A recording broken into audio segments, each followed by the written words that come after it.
Well, hey, Philip, it's really good to be back with you, though it's been a hell of a week.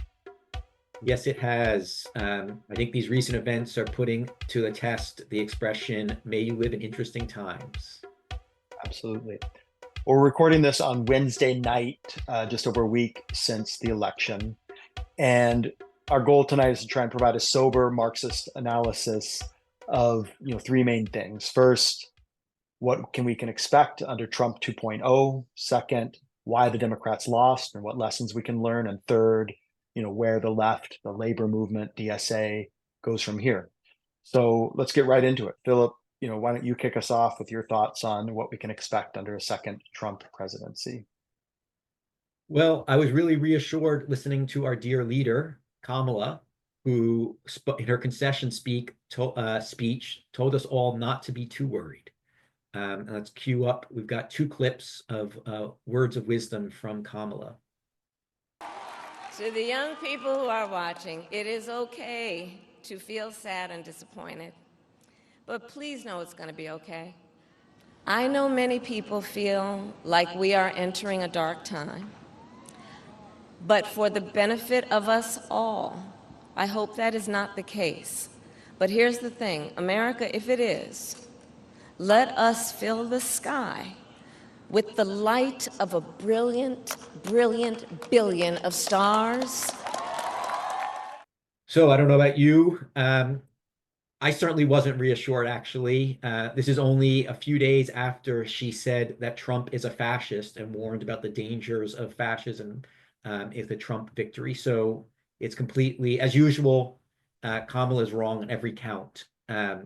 I think rather than being reassured, I think our message has to be a sharp warning that a second Trump term promises to be extremely dangerous and will deliver really devastating attacks on working people and the environment and trans and undocumented people.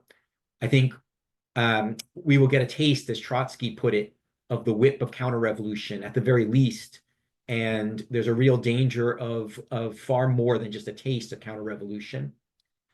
So obviously there's many points we could cover about what's coming with Trump 2.0, but a few that I would highlight as most important for the left is number one, that we have to expect brutal attacks on undocumented immigrants, first and foremost, and also trans people.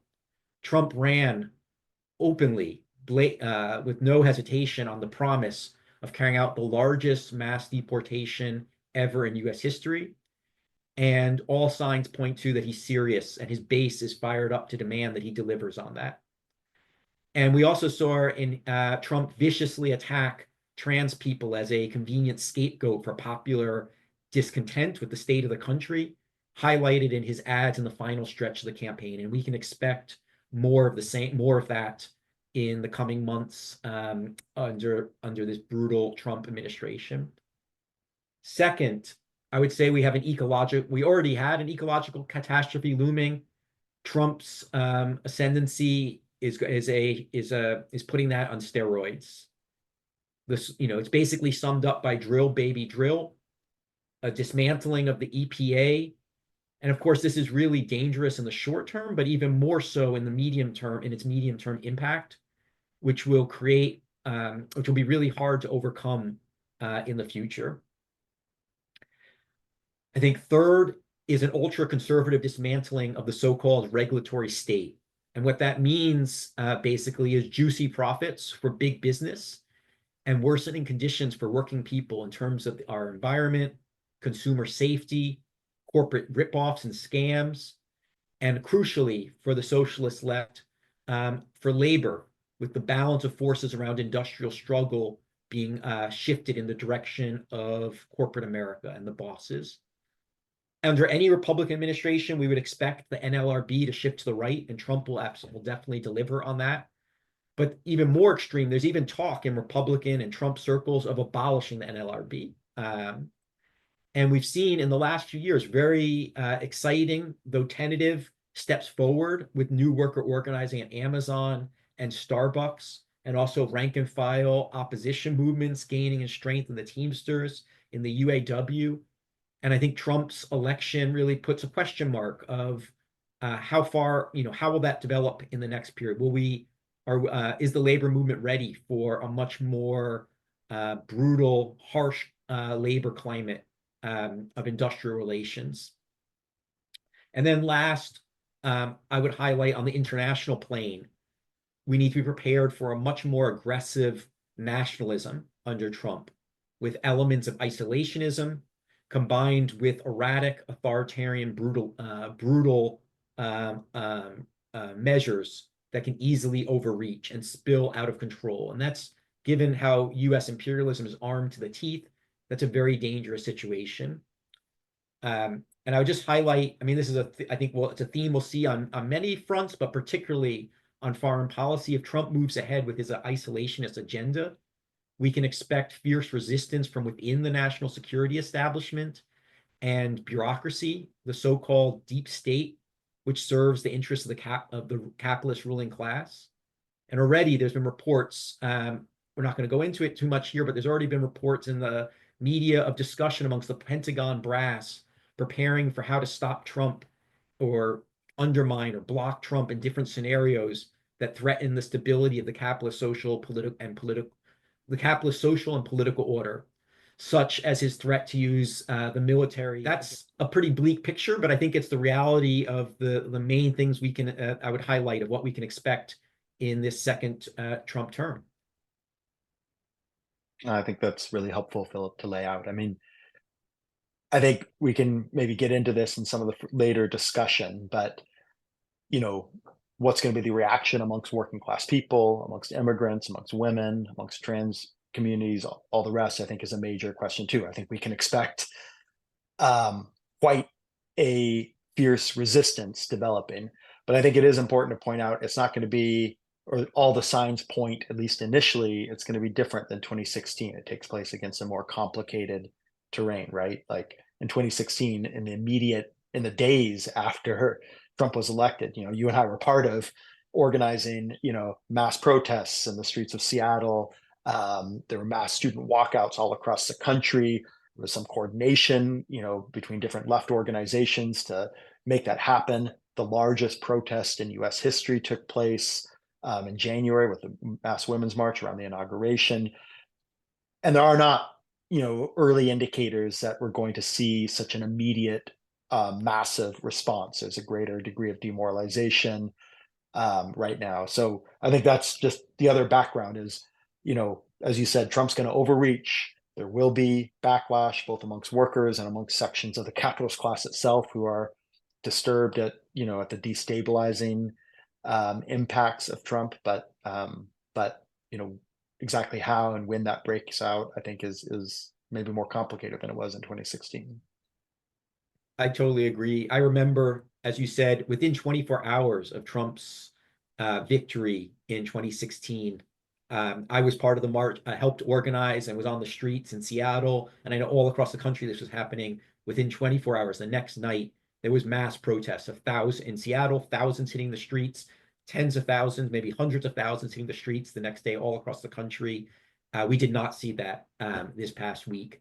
I would say, though, I have been given some, and we'll get back to this at the end, but I've been given some hope by the signs of that there is real fury and rage building up amongst the progressive left, and a realization that there's a need for radical change away from the establishment failed policies that the Democratic Party delivered. I think that's a good transition to some of the points I'd prepared about why did the Democratic Party lose and what are the lessons that we and the wider left, the labor movement, needs to draw out of this. So why don't I just get into that? So I think, that is a question. Why did the Democrats lose? That is a question that is already being hotly debated by every trend of opinion. Obviously the Republicans have their explanation, Trump and team. The liberal pundits who are the biggest cheerleaders for the Democratic Party are coming up with their explanations, and the left is also having this discussion. But, I think it's helpful first to sort of lay out what are the Harris campaign and the liberal pundits, main explanations. And we've seen, them place blame on a lot of predictable culprits, the racism of the white working class voters, the sexism of Black men, the conservatism of big sections of the Latino population, the alleged anti-Semitism of Arab Americans, the purism of third-party voters and young people. And all these groups have been variously blamed by Democratic Party apologists over the last week, which is provoking a lot of frustration and outrage on social media and what have you. But more broadly, I think we've also seen this bogeyman of wokeism, woke politics being widely blamed, even though Harris and most Democrats bent over backwards to distance themselves from the so-called woke politics, throwing immigrants, trans people, and the environment under the bus in the process. I thought there was a great clip that's been making the rounds from Jon Stewart on the Daily Show that let's watch right now. I just didn't recall seeing any Democrats running on woke shit. These were the commercials I saw for the Democrats. Sherrod Brown is working to fix our border crisis. Mondaire Jones is working to secure our border. Pat Ryan is restoring order at our southern border. I'm Laura Gillen, and I'm here at the border of Nassau County. We're 2,000 miles from Mexico, but we're feeling the migrant crisis almost every day. We can't let China steal Wisconsin jobs. Benefits for illegal immigrants? No way. Blocking support for white farmers? I mean, look at me. Standing with law enforcement against defunding the police. I've owned a gun my whole life. Let me be clear. I don't want boys playing girls' sports. You all know me. I've never pushed for sex changes. I mean, I think what Jon Stewart, lays out here in a very funny way is just how far almost the entire Democratic Party ran away from the issues that the Republicans were attacking them on. The Republicans certainly painted, and I think maybe we can get into this later, but did have some success at painting the Democrats as the party of the woke party, but the Democrats ran away from that. And the question is, did that help them? I don't think it did. But this narrative, this explanation, I think, points toward a self-reinforcing conclusion for the corporate wing of the Democratic Party, that they must tack even more to the so-called political center to win in future elections. I think the good news is the audience for this kind of nonsense is smaller than ever. There's a lot of people are looking, at Harris's decision, for instance, to embrace the hated Dick Cheney and Liz Cheney to go campaigning with them across Wisconsin. And they're recognizing that was, not only a failure, but just like, a demoralizing, ridiculous stunt that achieved nothing.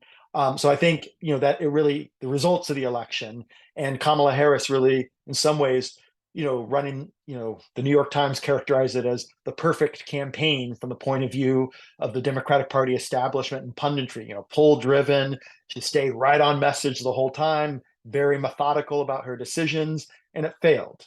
And what I think the reality is this myth of the centrist voters that they're chasing never really materialized. At any rate, it was overshadowed by the scale of the alienation of the Democratic Party's traditional voting base among working class constituencies. Let's cue up Brianna Joy Gray and her podcast, Bad Faith, I think really drove the point home well. So let's get into it. Why did Trump win? Because my big takeaway, frankly, from this is that because Kamala Harris received 15 million fewer votes than Joe Biden did in 2020, and Donald Trump managed to win with 3 million fewer votes than he had in the last time around, that it's very difficult to attribute this to anything other than the Democratic Party's failure to turn out its own base. Some, younger lefty voters might have been upset about student debt, or they might have been upset about Gaza and might not have voted for the Democratic Party. It's also that that's the core of the machine that knocks doors, pounds pavements, and gets votes out for Democrats historically. And I do wonder what kind of effect demobilizing that sector of the population might have had on the actual outcome. Household food cost increased 35% since 2020, from a little over $6,000 a year to $17,242 a year. That's extraordinary. That's an extraordinary increase in a basic cost. And the dissonance that has to happen within an individual when you're experiencing that in tandem with rising housing costs, insurance costs, all of these kinds of things. and being told by the Democratic Party that everything's okay actually and everything's getting better, even if by some global economic metric things are getting better. That's incredibly disrespectful. That has to be a jolt to the system. So why did 15 million fewer people turn out for the Democrats, despite the huge threat that Trump really did represent? In a statement after Donald Trump sailed to victory over Kamala Harris, Bernie Sanders wrote, quote, "It should come as no great surprise that a Democratic Party which has abandoned working class people should find that the working class has abandoned them." He also said, while the Democratic leadership defends the status quo, the American people are angry and want change, and they're right. He called the Democratic campaign disastrous. And I think it really does go to the heart of what has happened here, is that we've seen, not just with the white working class, but big sections of the Latino working class, the Asian working class, the Black working class, either staying home or, even worse, in some cases, turning out for Trump in larger numbers than ever, which completely defies and I think baffles the self-delusional narrative that that underpins most of Democratic Party politics. Well, let's play this clip of Bernie Sanders, laying it out on CNN. The working class of this country is angry, and they have a reason to be angry. We are living in an economy today, Donna, where the people on top are doing phenomenally well, while 60% of our people are living paycheck to paycheck. And what Donald Trump did is provided an explanation. He went around, he said, I know you're angry, and the reason is that zillions of illegal immigrants are coming over, and they're eating your cats and dogs and everything else. That's the reason. Well, obviously, that is not the reason. The reason is, in my view, that we have an unprecedented level of corporate greed today, more income and wealth inequality, and people on top want it all. And we need, in this campaign, in the Republican Party, Democratic Party, billionaires exerted their power. And if you're an average working person out there, do you really think that the Democratic Party is going to the mats, taking on powerful special interest and fighting for you? I think the overwhelming answer is no. And that is what has got to change. What I think we're seeing in the 2024 election is a sharp acceleration of a long process of class dealignment. That's a term being used not just on the left, but even among figures like Ezra Klein and other liberal pundits. The process in many ways was initiated under Clinton and the Democratic Party's 30-year embrace of neoliberalism, NAFTA, all the rest. But for the first time this year, for the first time in the modern era, a majority, the richest 1/3 of Americans, those making over $100,000, for the first time voted for the Democratic Party. A majority did. And for the first time since the 1960 election, a majority of the poorest Americans, the poorest 1/3 of Americans, voted for the Republican. That has not happened in the modern era. And we've seen, this flip in terms of the class alignment taking place under the impact of Trump's populist anti-establishment campaign and the Democrats, steady charting of a course toward trying to win over centrist suburbanites, the professional class, et cetera. And there's been a lot of commentary, of course, over, the Democrats' falling support amongst the working class Latino, Asian, and Black voters, as I mentioned, but even among union members. Polls showed something like 45%, exit polls showed 45% of union members that turned out in this election voted for Trump, compared to just 53% of union households backing Harris.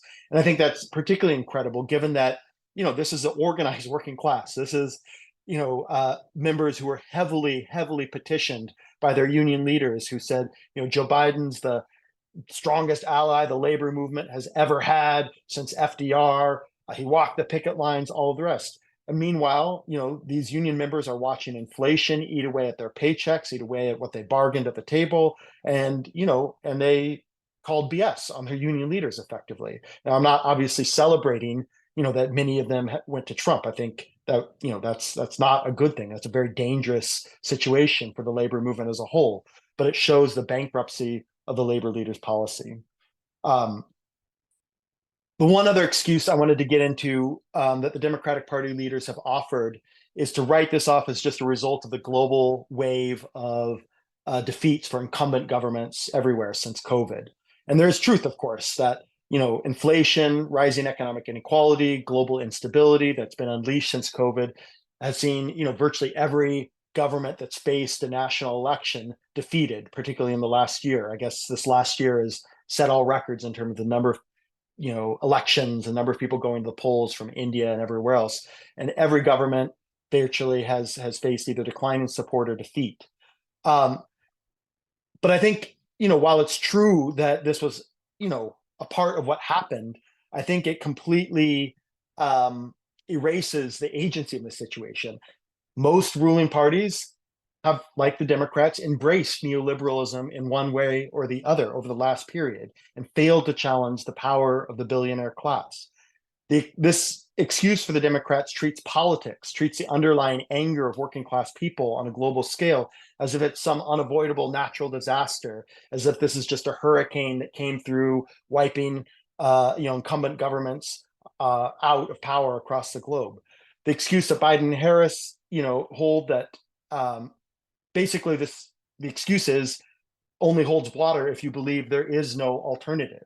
If you think there is no way under capitalism to challenge the power of the billionaire class, that's the only way that this analysis is an adequate excuse for the Democrats. But I think the movement behind Bernie Sanders in 2016 and 2020 proved that it is not inevitable that the U.S. left, that the U.S. labor movement has to capitulate to the politics of neoliberalism, that it is possible to organize a very popular, ascendant mass movement to challenge. Bernie's failure to win in the Democratic Party primaries, we won't get into that, has a lot more to do with the undemocratic character of the Democratic Party primaries, but I think it showed more than a taste of what was possible. And even, I think if you look to the recent French elections, where, there was massive rejection of Macron's centrist government, but in the end, the left, Mélenchon's left party coalition, were able to come out on top against the far right and against Macron's party. So I think what we're seeing is that these liberal pundits who are hiding behind the anti-incumbent mood have failed again and again to understand and anticipate, why Trump's right populist message has been so successful. Trump's anti-establishment appeal completely baffled these people, and they've refused in 2016, in 2020, and again this year to learn any lessons.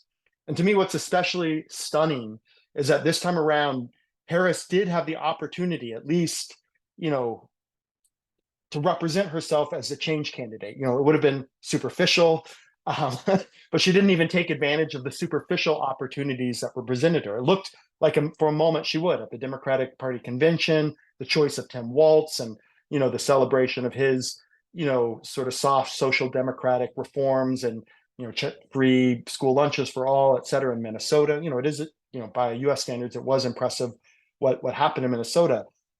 But, within a few weeks of the convention, she was tacking right, and instead, spent the final weeks, returning to this elitist rhetoric with Biden. It was a slip, but I don't think it was a real slip, calling Trump supporters garbage, just like Hillary Clinton called them a basket of deplorables in 2016. Harris running around with the Cheneys, very explicitly trying to chase the political center. Her refusal to, put any distance between herself and Biden on any issue, but certainly not on the issue of Palestine, much less coming out for an arms embargo, which would have, potentially won her Michigan and a lot more youth votes around the country. And so I think against this background, my main conclusion is 2024 has shown more definitively than any other election in modern history that the corporate Democrats are completely incapable of changing their colors. And the question in front of us is, what will the labor movement do in the face of this? What will the left do in the face of this? What will DSA do in the face of this? So that's my take. What do you think? I think, as you said, the Democratic Party ran as the party of the status quo, and all the exit polls underline that their appeal was to that strata of U.S. society that's content with the current state of affairs disproportionately. People who thought the economy was going well voted for Harris. People who were suffering economically broke for Trump. And that is absolutely toxic for any sort of working class or left agenda to be attached with. Instead, we need to have a party that runs as a party of change, which appeals to working class people fed up with the skyrocketing cost of living and corporate rule. Our job is not to uplift the institutions of American capitalism and talked about the sanctity of our norms and hallowed traditions. Our job is to run as a fierce opponents of the establishment and the status quo. And the tragedy is the failure of the left to really stand up to Biden and then Harris, but instead actually to celebrate them, meant that the field was completely open for Trump to demagogically, it's obviously phony, but for him to seize the ground as the change candidate, as the only one promising a radical alternative to the establishment and the status quo. So this is a complete dead end that I think the election really highlights what a dead end it is to have a status quo, smug establishment posed against a racist, sexist, demagogic, right-wing populist, but who is promising people, who's tapping into their sentiment, things are not going well and they have to change. And if those are the options, an important section of people suffering are going to vote for change, no matter what that change is.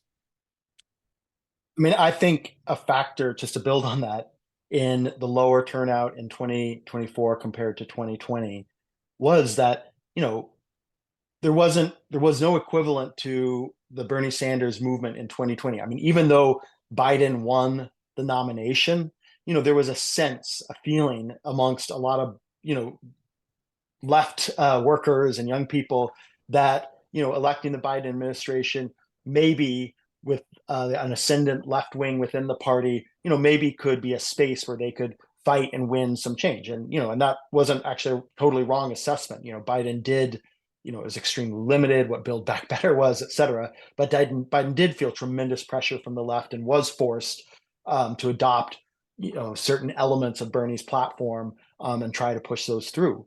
But in 2024, and I quoted Bernie favorably earlier in this, but I think Bernie is significantly at fault for this. In 2024, there was no serious left primary challenge. There was no attempt by the Bernie wing of the party to push Biden aside. In fact, I think quite shamefully, AOC and Bernie, even after the disastrous debate of Biden, were coming in and saying, no, stop trying to push him out, et cetera.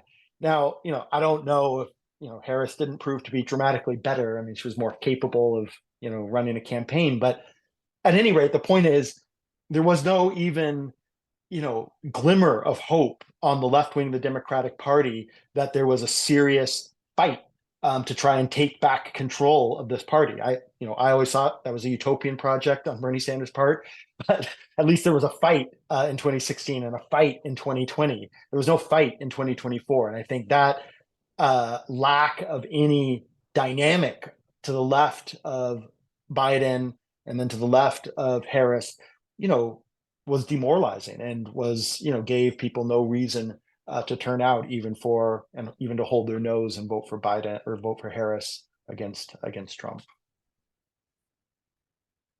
I'll just one other thing I just want to you mentioned I want to just touch on is you mentioned Biden, carried relative to previous U.S. presidents did break in a certain way with the neoliberal direction on the economy and on labor and shifted in a more pro-worker Keynesian direction that was welcomed by many in the labor movement and the left. And I think some of that, anyway, you can have a whole discussion about that, but there's truth in that.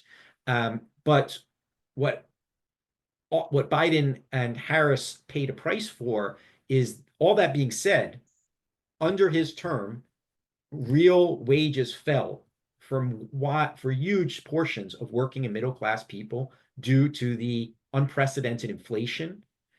And that was obviously, that's not like Biden has like a magical powers over that, but him and the Democratic Party did not fail to have the political will to take there are measures that could be taken by the US government to tackle inflation from a working class perspective.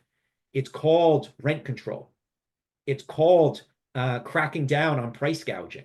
It's called putting price controls on the outrageous pharmaceutical prices. It's called Medicare for all. It's investing in social housing.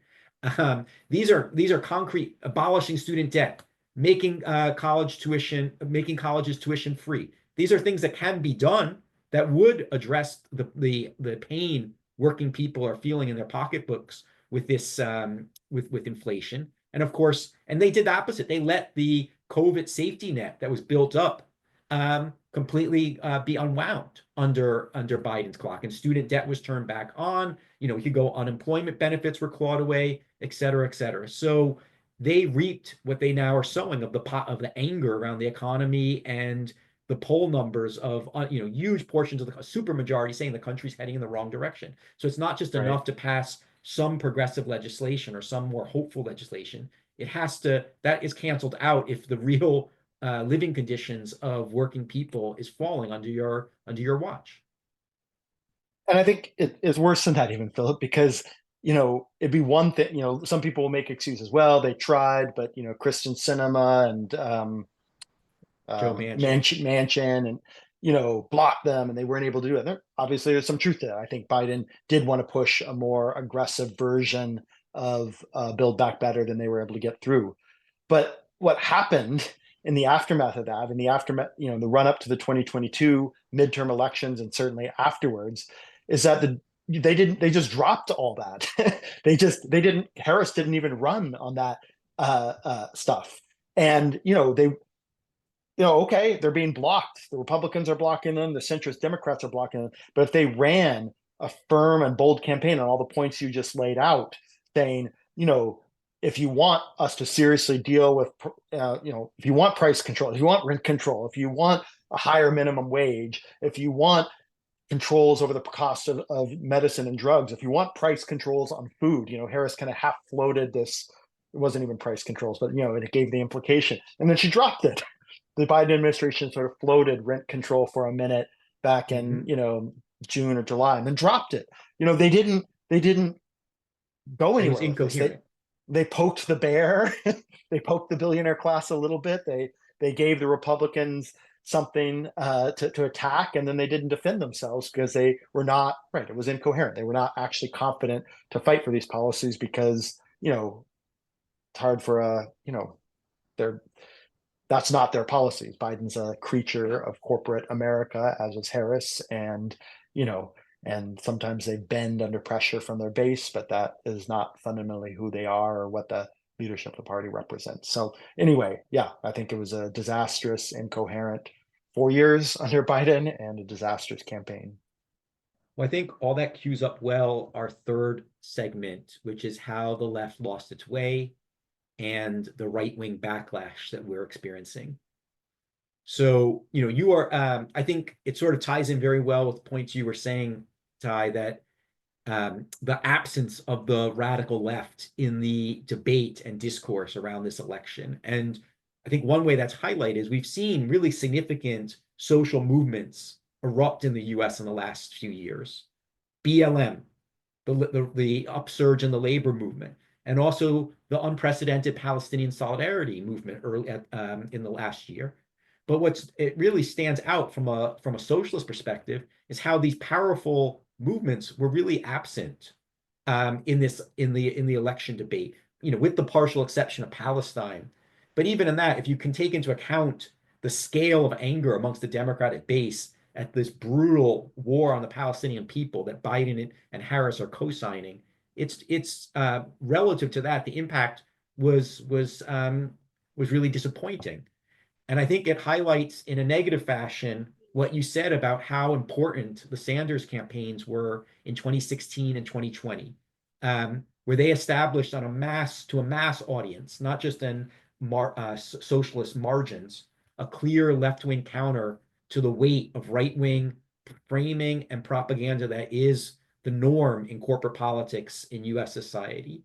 And we had a glimpse of something different in 2016 and 2020, but an alternative vision being popularized, a Medicare for all, taxing the rich, a $15 minimum wage, free college tuition, Green New Deal, and ideas of solidarity as opposed to a race to the bottom and dog-eat-dog competition. So I think we paid a heavy price for the absence of such a campaign this year. And the price is the mainstream political discourse moved sharply to the right. And as you said, it's not an inevitable force of nature. It was a result of the main labor and progressive leaders like Bernie Sanders, AOC, Sean Fain, positioning themselves, it has to be said, broadly speaking, as part of Team Biden. Bernie now has come out very well against the failure of the Democratic Party after the election. But the truth has to be told, the last 4 years, if you ask regular voters and regular workers, he was on Team Biden.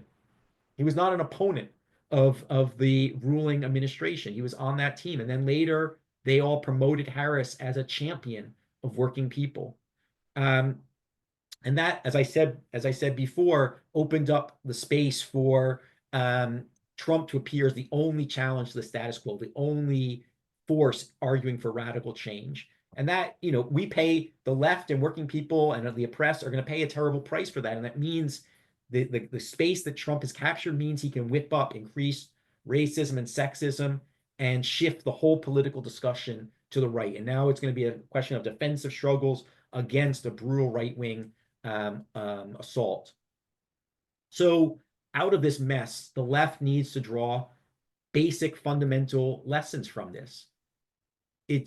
We must separate ourselves from the toxic Democratic Party. This is the idea that it's practical, that it's realistic, that it's pragmatic to be running as Democrats. That is delusional. This is a toxic brand that's destructive for any left agenda.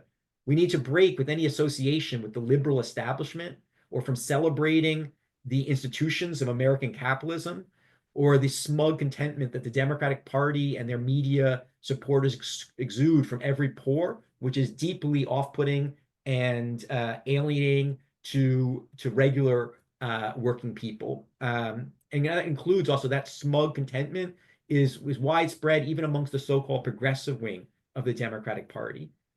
So I think another lesson, though, so that is one lesson, how the failure of the labor leaders and progressive leaders to stand up and offer a clear left challenge to Biden and then Harris, and instead of opportunistically covering up for them and supporting them. The other side is a much smaller section of the left correctly refused to do that and openly called out their pro-capitalist warmongering policies, but they failed to recognize the greater danger of Trump and refused to be part of a struggle to block him from taking office. And this was, really self-marginalizing, and it meant the widespread anger over the war in Gaza amongst the Democratic base was not able to find a prominent way of being visibly expressed at the height of the election season. And that's a real lost opportunity in that the election season was a time of heightened political awareness where with an approach that took into account the need to first and foremost oppose Trump, but also but not hide our differences with Harris, but to call out Harris's co-signing of this brutal massacre taking place in Gaza, there could have been real political pressure brought to bear on Biden and Harris in this time of heightened political awareness, but that opportunity was really lost with that kind of self-marginalizing approach. So I think just to wrap up, under Trump, we're going to face, under the second Trump administration, we're going to face that same challenge in a new form, but the same basic challenge is going to be there for the left, where we need to be able to oppose two different forces simultaneously and avoid the traps of sectarianism, but also of opportunism. And what I mean by that is we need to be at the forefront of building mass resistance, first and foremost. The main focal point of consciousness of poor and working and oppressed people is going to be building resistance to this far right-wing Trump agenda. And that will be a movement, unfortunately. As a socialist, I don't say this with any pleasure, but it will be a movement that will be dominated in many cases by the Democratic Party and liberal and progressive ideas. And it would be, I think, a sectarian mistake to stand aside from that out of a correct desire to also oppose the pro-capitalist warmongering Democratic Party. We need to throw ourselves into that anti-Trump movement and show, both with the ideological arguments, but also practically, how our working class socialist politics is far more effective in fighting Trump than the Democrats' liberal and progressive politics. But our enemy, the task that the audience that we're going to be fighting for influence over, the question is going to be, how do we stop Trump, not how do we block the Democrats? In the course of fighting Trump, we have to prove that our politics are more effective than the Democrats, and that's how we can undermine their support and build more support in opposition to them for socialist politics. And that means also throwing overboard the opportunism that dominates the labor movement and the environmental movement and the left of trailing behind uncritically the leadership of the Democratic Party and their politics.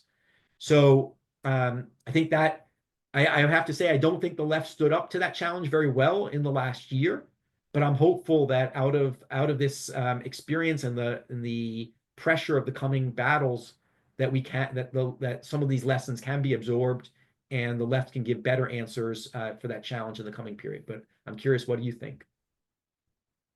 I think that's absolutely right. I think we're in a difficult space. Yeah, unlike 2016, we saw a process from 2011, really up through the George Floyd BLM protest movement in 2020. We saw a process of a growing and ascendant left, of wave after wave of battles and movements and growth of organizations like DSA, the Sanders campaign, et cetera. And, the left was still feeling, ascendant in many ways when Trump came into office the first time. And since 2020, it's been a more difficult, complicated period. And I think we're seeing the results of that and the lack of, immediate mobilizations and the left failing to move forward. It's, also a wider issue of consciousness. But, Bernie Sanders' election statement, which was quite good and criticizing the Democratic Party for, abandoning the working class, et cetera, it ended with, a sharp question. Will the Democrats learn any lessons from this? Will the leadership of the Democratic Party learn any lessons? And he's, ends quite sharply, probably not. And then he says, those of us who want to see a more robust progressivism need to, have some serious conversations. Stay tuned. Now, honestly, I'm not that optimistic of what's going to come out of this. After 2016, Sanders launched Our Revolution, which was, effectively a top-down project that, didn't really capture any sort of the mass dynamic of his campaigns. DSA, to a much higher degree, did that with, its open, democratic, explicitly socialist politics. So I don't know, what it is, but I think it's still, as a thought experiment, it's interesting to think what if Sanders did push for a politics that was similar to like the dirty break strategy that has been dominant in, hypothetically dominant in DSA, of saying, look, our horizon is a break from the Democratic Party, is building a new political force that stands 100% for working class people, that is going to take the political revolution to the billionaire class, that's our horizon. We have to build organization around that. I think, if a figure like Sanders, if a figures like Sean Fain in the labor movement, if DSA with them, put forward that kind of vision, had a big founding conference in the next year, et cetera, I think that could get a mass appeal. I think we are in a moment when, there are millions of progressive-minded but disaffected, angry, alienated working class people who have been, paying attention, are not stupid, understand sort of what's going on, who understand the disaster of another Trump administration, but also, we're not in any way hopeful. But I think there is an audience for these ideas, is what I'm saying. The question that is in front of us is, where is the leadership going to come from? And I think, DSA as an organization is clearly the strongest positioned on the socialist left to offer that, but there's a lot of debate, a lot of confusion. DSA is not on the cusp of offering that kind of lead.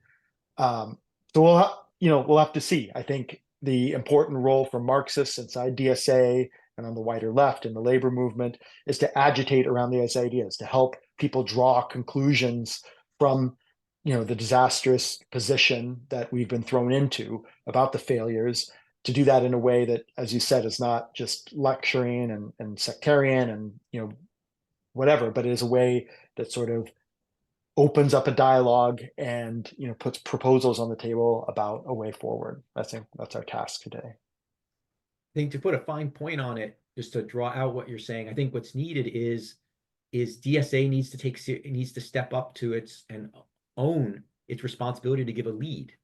That there's an opening right now on the left for a left-wing working class challenge to the Democratic Party. There's going to be massive protests and resistance against Trump. I agree with you. It's not going to be maybe it's not unfolding as rapidly as we saw in 2016, but it will come.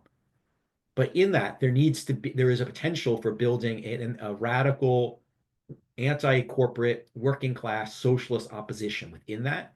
But there's a role for leadership. And I think the biggest problem in DSA is a refusal, is a resistance, a hesitation, a fear of providing leadership. Once other forces go into action, DSA is very quick to follow and support every positive initiative out there.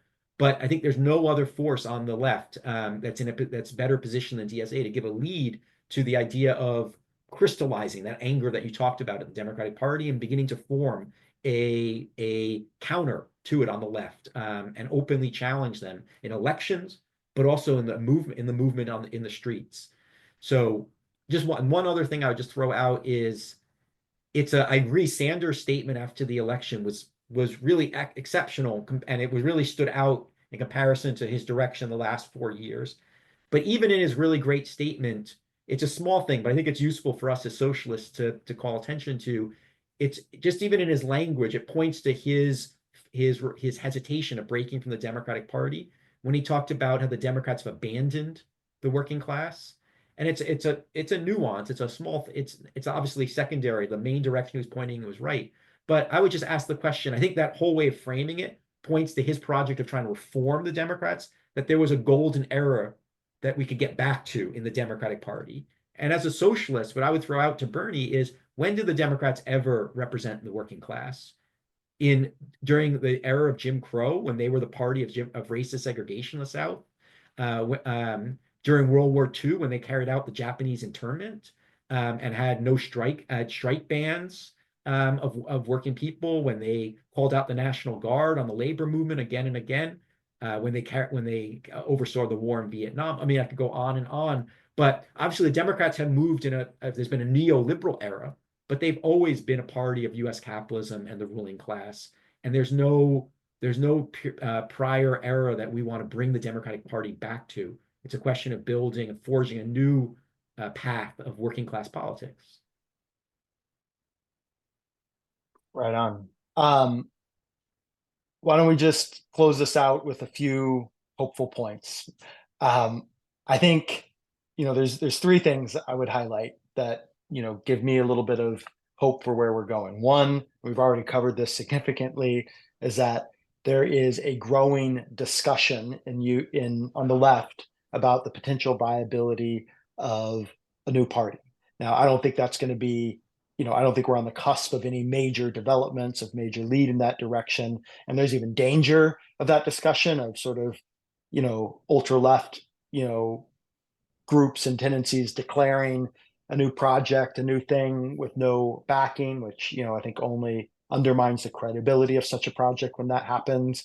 But I think within DSA, within sections of the labor movement, there's going to be a very sober set of discussions, there already is, about what are the lessons of this? What is the way forward? How do we do this? And I think already there's major layers, already out of 2016 and 2020, much, much larger numbers than ever before drew the conclusion that, reforming the Democratic Party into, reclaiming the Democratic Party is an unviable project. And, already large numbers have abandoned that.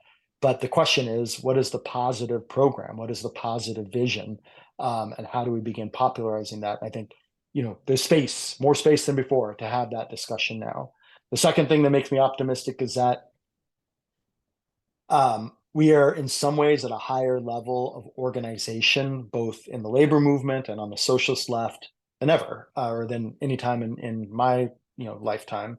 On the labor movement, we've seen there's been ups and downs, but sort of 8 years of steady growth. Well, at least since the 2018 Red State Revolt under the last Trump presidency, the strike wave of teachers from West Virginia to Oklahoma across the red states, up through the success of the left caucus in the UAW around Sean Fain taking power and leading one of the most important strikes in modern history, the strike against the big three automakers that won a historic contract. We've seen Amazon, anyway, I think in every major union, the left activist layer is larger, is more confident, and has gone through some battles. And I think that will be, if we are going to see an effective resistance against Trump, a strong labor movement, a strong left of the labor movement is going to be a critical foundation of that.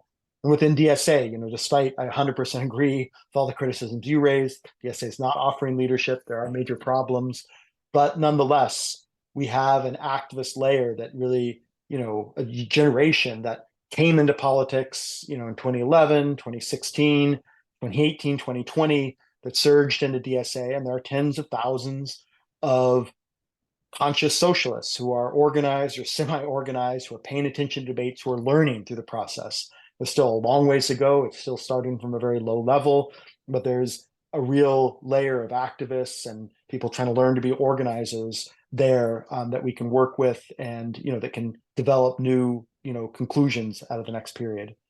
And finally, I think as we mentioned before, we can count on Trump for one thing. He is going to overreach. The Republican control of all three branches of elected government plus the Supreme Court, they, like they did with Roe v. Wade, they are going to overreach, probably on immigration, probably on the attacks against trans people, on a whole bunch of other issues. They're going to overreach. And that will provoke wave after wave of mobilizations and struggles. And it's through, those kind of movements, through people moving on the streets on that kind of scale, that, the cadres of the future socialist movement, a future project to break from the Democratic Party, to reclaim the labor movement as a fighting, militant democratic tradition. That's where those cadres are going to be formed, and I'm excited to be part of it. Absolutely. I think one of the most really promising sign is in the last week since Trump's election. There's been reports that several thousand new people have joined DSA. There's been, again, it's not on the scale of 2016.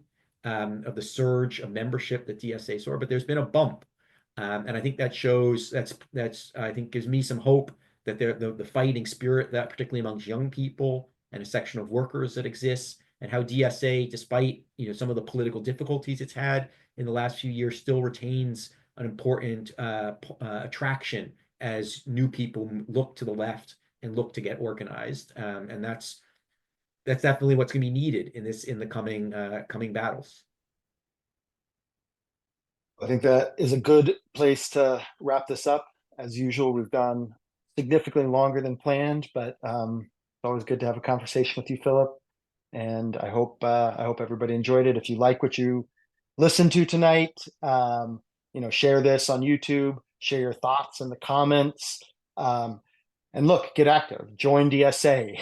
Join Reform and Revolution, our caucus. Get involved in your union. Get in touch with us if you want to talk about Marxist ideas. And together, we're going to build the movement we need to build to change this world. Great being with you here tonight, Ty.